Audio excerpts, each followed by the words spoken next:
चे मंत्री अडचणीत आणणारे प्रश्न विचारल्यानंतर रागावतात। माझा पक्ष काय ती कारवाई, माझा पक्ष काय ते बघून घेईल आणि बूमला तुमचे ते बांबू असं म्हणतात आणि या सगळ्याला तुम्ही त्याला अध्यात्म असं म्हणणार। अब्दुल सत्तार यांच्याकडे जाऊया।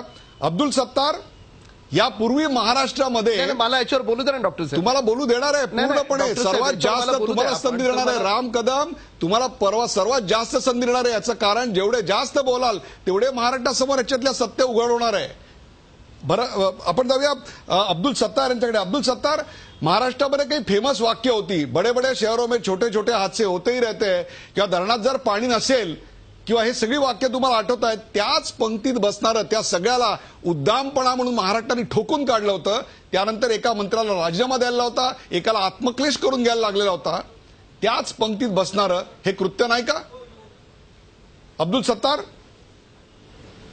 त्याच्यापेक्षाही वाईट आहे, याच्यापेक्षाही वाईट ही घटना आजची जी दुर्दैवी घडलेली आहे पत्रकारांच्या बाबतीत असं वागणं। आणि मी तर राम कदमाला शाबासकी देईल का अशी स्टोरी बनवू लागले का जसं यांना एक पिक्चरचा डायरेक्टर म्हणून त्या ठिकाणी बोलण्याची संधी मिळालेली आणि ज्या पद्धतीने बोलू लागले, आध्यात्मिक बोली, म्हणजे त्यांची आध्यात्मिका त्यांच्यापेक्षा जास्त राम कदम दाखवू लागले। आणि मला राम कदम साहेबाला हेच विचारायचं आहे का आज आपण भारतीय जनता पार्टीमध्ये प्रवक्ता म्हणून ज्या पद्धतीने बोलू लागले, कदाचित आज ते मनसेमध्ये असते तर राम कदमचे बोल काय असते याचा मी आजही आपल्याला जगतो। ही जे मंत्री बेजबाबदारपणाने वागतात त्या जिल्ह्याचे लोक सांगतात का पालकमंत्री येत नाही 8-8 महिने 2-2 महिने, आणि महाराष्ट्र डे सारखा स्वतंत्र दिवसचा झेंडावंदनाला येत नाही, आणि तरी हे म्हणतात का हे पालकमंत्री 2 रात्रीपासून अहोरात्र लोकांच्या भावना जाणून घेऊ लागले, लोकांना 4 हेलिकॉप्टर पाठवले। म्हणजे असं बोलू लागले एक 4 हेलिकॉप्टर पासून याने फार परमवीर चक्र द्यायला पाहिजे त्या पालकमंत्र्याला।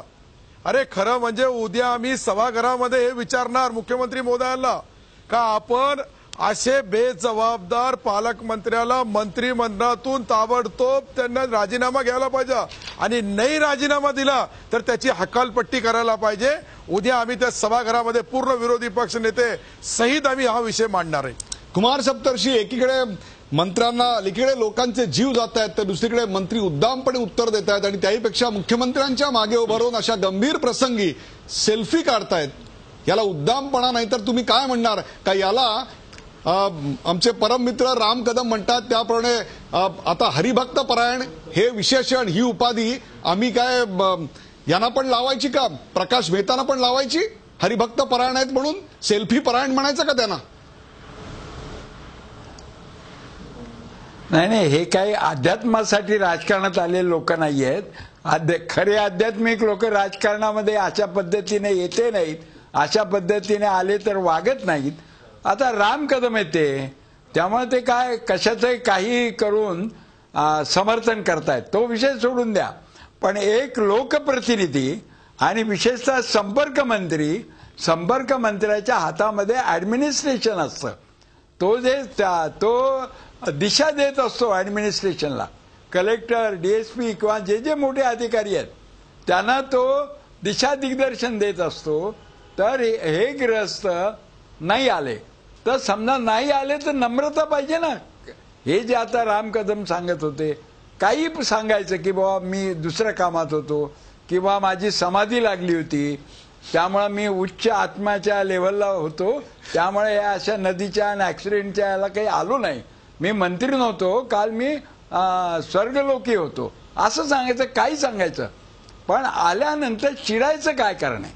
म्हणून मला तर एक डॉक्टर म्हणून मला असं वाटतं यांनी ब्लड प्रेशर तपासून घेतलं पाहिजे, कारण त्यांचं ब्लड प्रेशर मीडिया असं विचारणारच। राम कदमांना मी सांगू इच्छितो, मीडियानी काय त्याला आरती करायला पाहिजे होती का? त्यांनी मीडियानी प्रश्न विचारले की बाहेर दुसरं आम्हाला जे दिसतंय, मृतांचे नातेवाईक आक्रोश करताय त्याबद्दल काही प्रश्न विचारतो, तर अशा याच्यामध्ये त्यांच्या कार्यकर्त्यांनी झुंडशाही गुंडशाही करायचं कारण काय होतं? तर हे कुठेतरी आम्ही सत्तेवर आलो म्हणजे निघाले अध्यात्माकडे, आणि चालले